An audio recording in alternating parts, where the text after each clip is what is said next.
What's up, the squad? Back with another video. I seen the title's going down. Make sure you hit the like button, hit that subscribe button for me, please. Y'all see it right here. U.S. Attorney Janine details. The I have to be careful what I say. The suspect in the shooting, at the White House, dinner. His movements ahead of his plot. What he had going on is definitely crazy. Just thinking about this and having to really honestly deal with this again. It literally just goes to show you how much hatred, the left puts out when it comes down to stuff. I'm not going to lie. I do want to say that I do apologize to people that I literally cannot control what videos y'all do get. A lot of people are, commenting saying they're not getting notifications and stuff. I don't know what they're doing when it comes to my videos at all. All I'm doing is doing my best, getting that truth out. And obviously it's not working in my favor. But y'all have it right here. Check it out. You may recall that it was on March 2nd that the president indicated that he would be attending this public event at the Hilton. And on April 6th, that's when Cole Allen first made a hotel reservation at the Washington Hilton for 3 nights, the 24th, the 25th, and the 26th. It was on April 21st that he traveled all the way from the West Coast, from his home near L.A. He gets to Chicago on April 23rd and has been indicated he arrives in D.C. on the 24th, and he checks into the hotel at about 3 p.m. He stays overnight.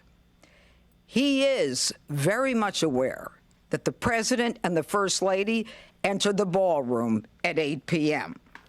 And it was at 8:40 that he made a decision to rush the ballroom. And thank goodness, law enforcement, the Secret Service, was able to prevent him from getting into that ballroom. He was not injured other than some kind of scrape on his knee.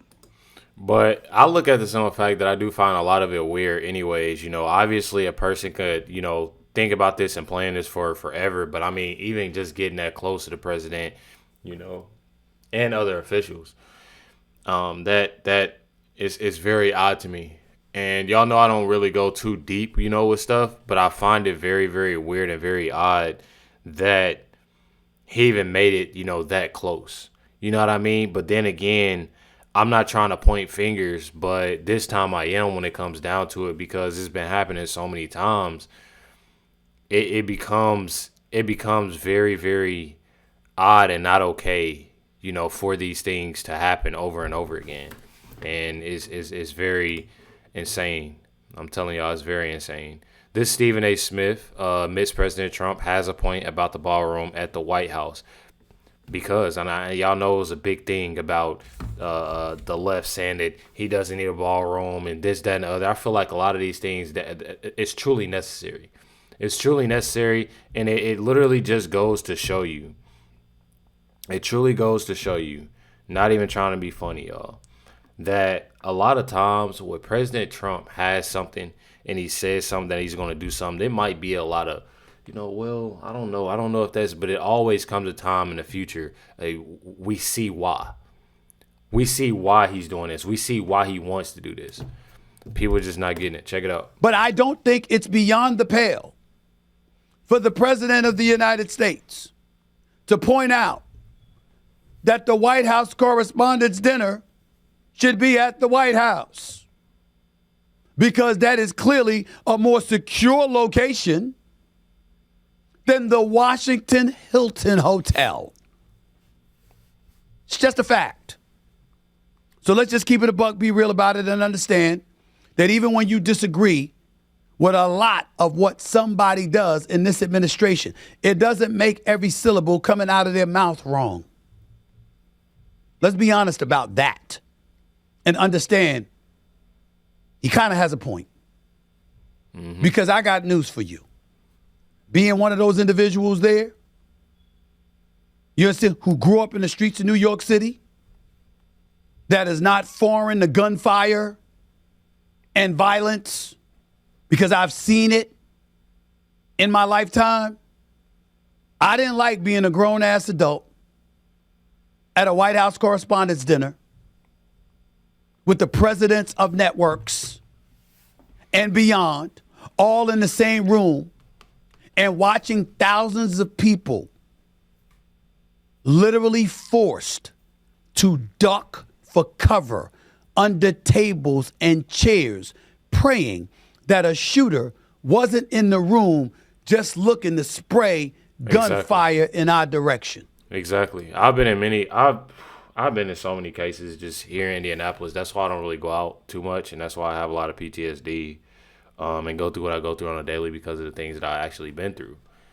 You know, it was a time where I'm gonna show. I'm gonna tell y'all this time. Hopefully, one day I get on live, I can actually show y'all the video. But I was, I had been in a situation like this, and it was like a one way in, one way out car meet, and they were shooting everywhere, stuck in. I literally was stuck in so bad to where it was cars that was parked in front of me to where I couldn't get out. That was back in the, when I was, doing a lot, getting out, going to this car meet, that car meet. I was in the cars a lot. And it's way worse situations that I've been in that is truly, truly crazy. You never know. And and what I'm trying to get at is that you never know where somebody is that's shooting. Guns are so loud and so quick, you don't know where it's coming from. So them just being in there and hearing that gunfire, they don't know where that's coming from. And I know it can be traumatizing and scary. That was not a good feeling. That was not a good feeling. Let's just be honest about it and understand that at times, even from people we dislike or we don't approve of, particularly when it comes to their verbiage, their antagonistic tendencies, their narcissism, their belligerence and juvenile tendencies, it doesn't mean that everything they say is wrong. A dead clock is right twice a day. Remember that. And understand that whether we like it or not, whether you want to think it's a conspiracy and it was rigged or not or whatever, the president has a point. Stuff like this should be on the grounds of the White House. Exactly. It shouldn't be at some damn hotel in D.C. that just anybody could get into. Exactly. But I still find it like pretty crazy. The simple fact, like, and people obviously think, differently and have their different opinions on stuff. But me personally, I just look at the simple fact that I find it completely insane of how, it happened and just the whole way about it, and how close that man got. I'm not gonna lie.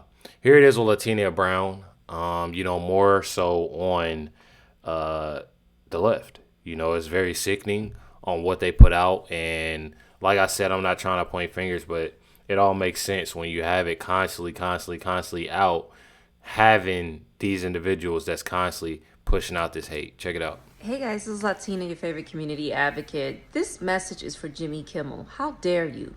How dare you get up there on stage in front of millions and millions of viewers and say those things about the First Lady of the United States husband, as if she hasn't been through enough, as if the president hasn't been through enough, as if his family hasn't been through enough. How dare you get up there and embrace this attempted assassination on the president's life? You're celebrating this shooter. You're celebrating what almost could have ended the president's life and so many others.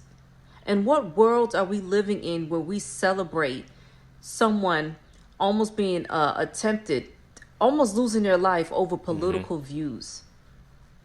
It's like, I fear for the safety of all conservatives. I fear for the safety of people who are religious, people who share opposite views. The left is mentally deranged and ill, mentally ill. It's disgusting. And to be honest with you, from my own personal experience, I've experienced more threats, racist attacks from the Yeah, left most definitely. Most than the definitely. right. And Oh yeah. I'm telling you about, this is my experience. Even from working in government, Democrats, they're the most vile, disgusting, sick, demonic people. And the crazy thing is, like, I'm not even gonna lie, even going independent, like going independent for the first time, like I didn't know, like I got into like a lot of videos trying to learn about everything and like the Republican Party, Democratic Party when I first started these videos, and I was independent. You know, I didn't know really what was going on. I didn't know anything. And as I'm doing that, y'all gotta think that I came from like music, sports and comedy and stuff like that. And you know, I came from that, and it truly, truly, it was a big jump. You know, it was definitely a big jump, and it was scary because me being independent, I had more of those threats and whatnot coming from the left and all the hatred and pushing that. Mind you, I was independent. I didn't know nothing that was going on. Trying to learn about it, and I had a lot of that. You know, name calling, all of that, more so from the left. And I'm not just saying it's just the left, but more so from the left. I had a lot. I had, a few here and there because, and like pushing it out there that, yeah, you need to vote for Trump and you need to do this and you need to, more of that.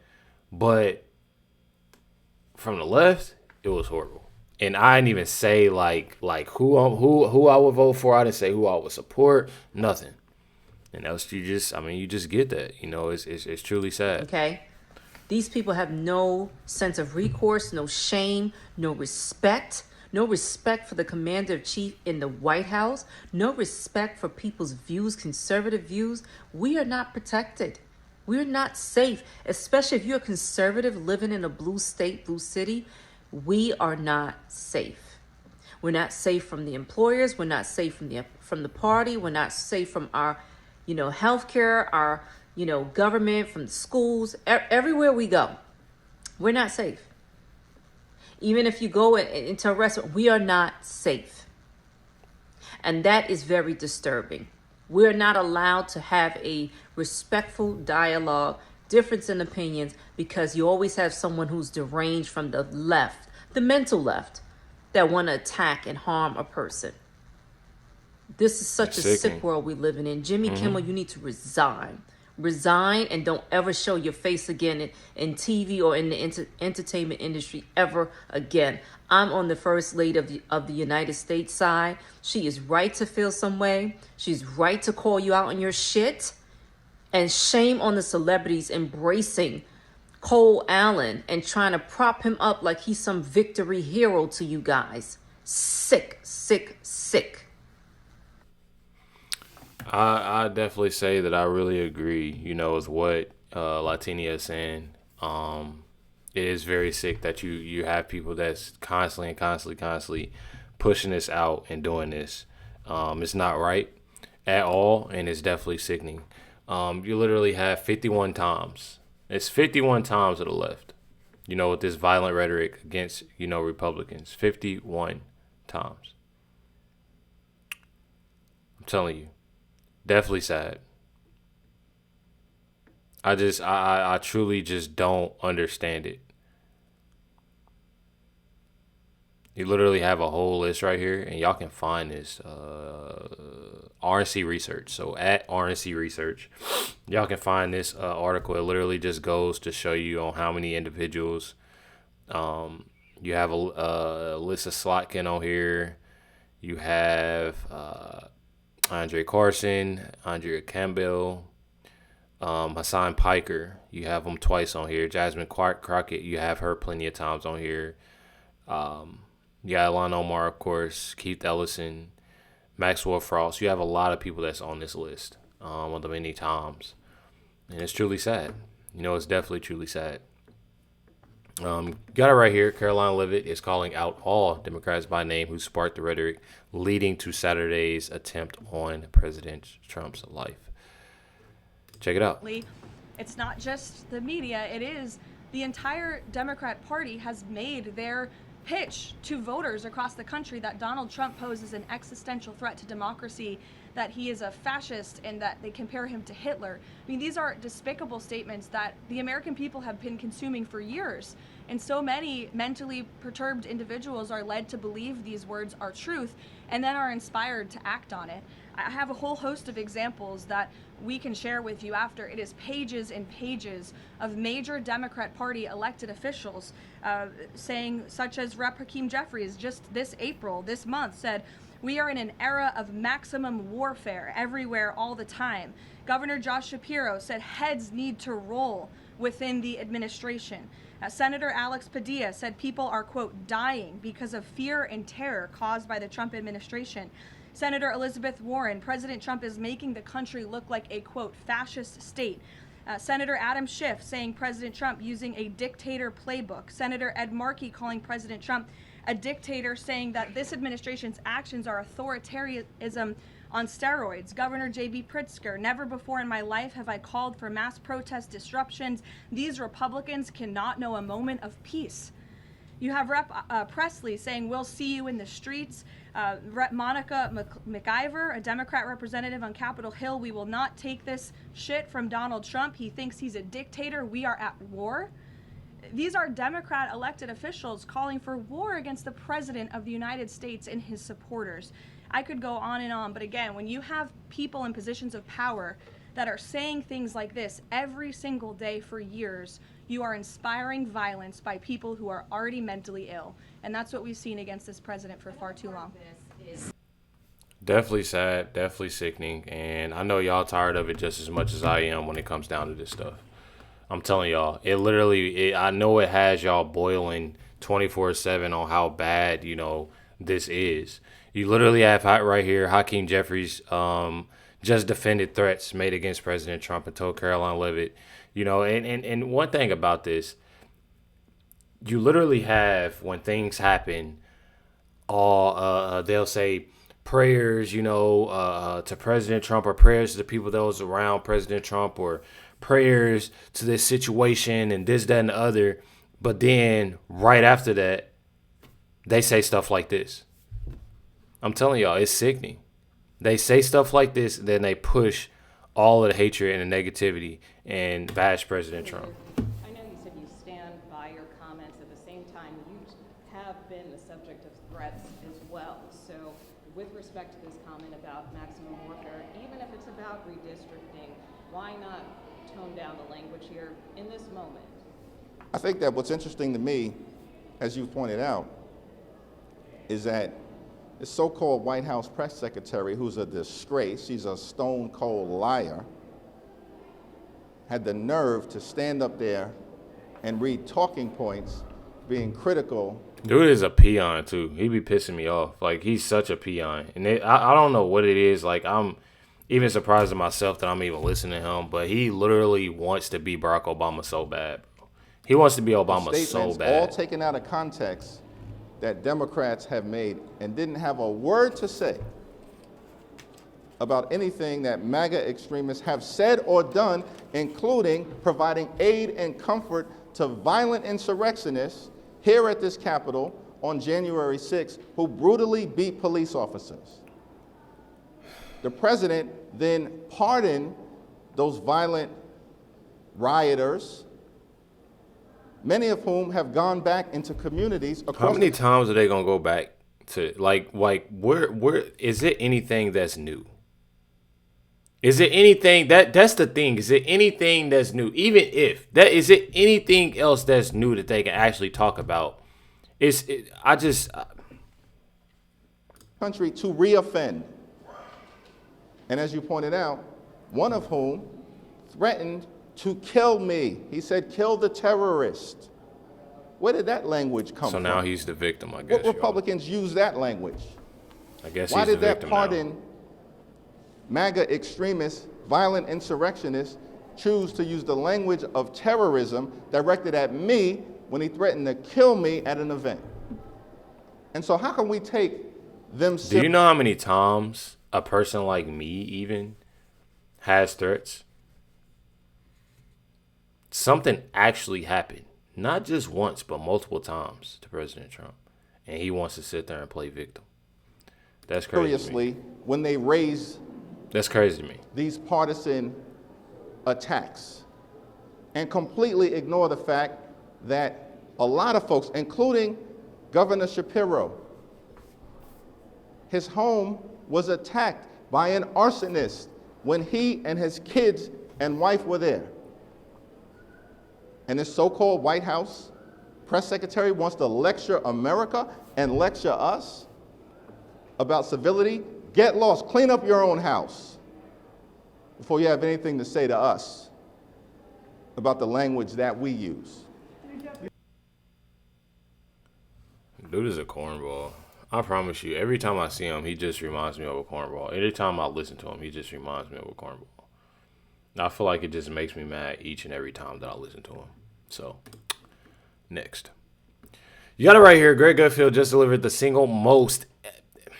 Let me explain something to y'all. This is, I'm gonna tell y'all something. This is a 4-minute video that I'm gonna play. That's nothing but the truth. It's nothing but the truth.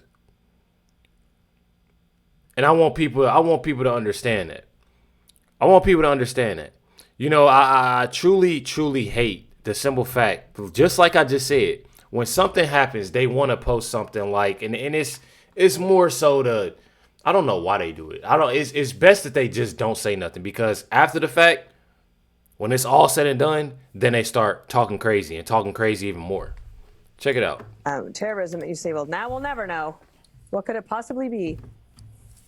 Well, they're running away from this story because they know they got their fingerprints all over it. I disagree with Harold. With all due respect, a call for unity is not for us. We don't need it. He called for it, though. No. I'm just saying that it's not for me to hear. It's for your side.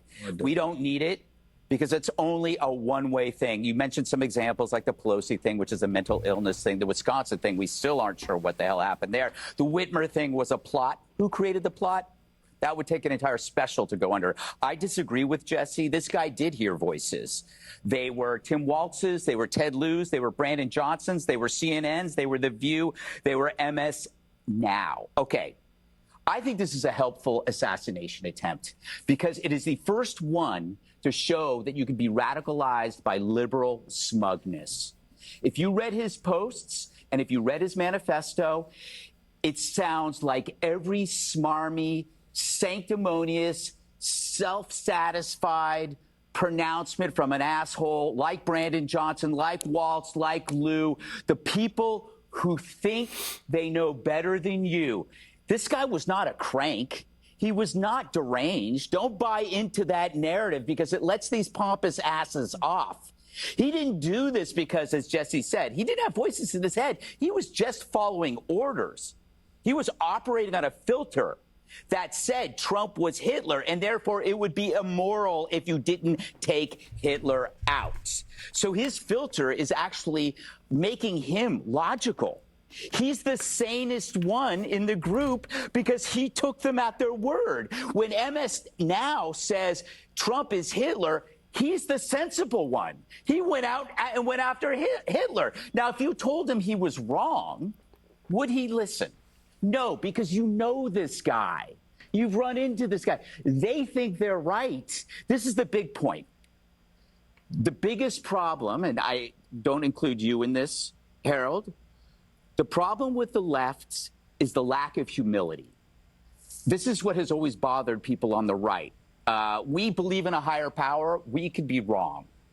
But for the left, they can have ideas which turn into belief, which turn into an ideology, and there's no breaks to it, i.e. a higher power that might say, you know what? You could be wrong. This is a guy that when you read his stuff, he is right on everything. When you read his posts, when you read his... And then if something disappoints him, it's everybody's fault. This is exactly the same kind of person you run into at BLM, at Antifa, at any protest. Your liberal friend who thinks the world is out to get them, and yet they sit at home and they do nothing and they blame Trump. This event exposes that. It also exposes the myopic egoism of the media, who in the run-up to the dinner said, you know what, it's really about a threat against the press. And who brought on the threat? Well, it's this orange demon, Trump. But it turns out the guy who's getting shot at isn't the press. It's the orange demon that you have turned into a Hitlerian figure. He's the one facing the actual threat, when all he's trying to do is what's best for the country. You may disagree with it, but you are the guys that created the rhetoric. So I think that this was a helpful assassination attempt because, A, nobody got hurt. I'm not going to go with the conventional thing. Thank God, thank God, thank God. You can't write this off as a deranged person, and that is the lesson. You can learn how rhetoric turns into action, how there are security lapses in a hotel. How the hell was he not shot? Did he just trip? I mean, the Hilton, Paris Hilton is harder to get into than the DC Hilton. and I think the biggest thing here, and it kind of goes back to COVID in a way. It's how scientific minds, this guy was an engineer, can do evil because it's unfettered to a higher power. He was making the decisions. He had control, just like Fauci, just like everybody that tells you, you are wrong, I know better. That was the whole point of his screed. When you read it, didn't sound crazy to me. It sounded like a guy saying, dude, I'm smarter than you are. It's a Unabomber. But I'll tell you this, there have been attempts. Like I said, man, when I listen to a lot what Greg Gutfeld has to say, because it's nothing but the truth. And a lot of times the truth hurts. I still don't know. I feel like it's a lot of information that, we are missing, of course, when it comes down to this. Just seeing on how bad, it has gotten within a lot. I mean, we talking about so many things, y'all. So many things. And it's been plenty of situations that President Trump has constantly been in. And it's very, very sickening. It's so sickening. I'm telling y'all. Here it is, second part, with Jesse Waters. Michael Steele, black man, doesn't care that the group sent $1 million to the neo-Nazis? They paid the Grand Wizard. He doesn't care. They also don't care that the group committed bank fraud, wire fraud, and defrauded all their donors. Don't care. As long as they smeared Republicans. Doesn't matter. The ends justify the means. I'm beginning to think the entire Democratic Party is a whole scam. What is it really about? Stealing money, flooding the country with illegals, and calling us racists. That's it. That's it. That's it and that's all. I mean, it's nothing else. And that's why I told y'all, when Hakeem Jeffries, continue to bring up things, that's in the past. It's nothing else that they have to say. Because they know a lot of times that you're correct. A lot of the things that it is, and a lot of people that I talk to, that's obviously supporters of Trump, Republican, a lot, most of the people that I talk to. Even if they see me in person, anything like that, we typically have, obviously, that same kind of understanding. But at the same time, the way that they speak, you have that it's more so of just common sense. I feel like it's just more of a common sense thing. I truly feel like when it comes to the left and people that support it, it's more so of being, that whole brainwash thing. Not only the brainwash thing, but it's more so of they're just so stuck in this zone of denying, what's the truth. And it's definitely sickening. Y'all make sure y'all stay tuned for the next 2 videos that will be dropped tonight. Definitely appreciate y'all and much love to everybody for tuning in and watching these videos. Try my best.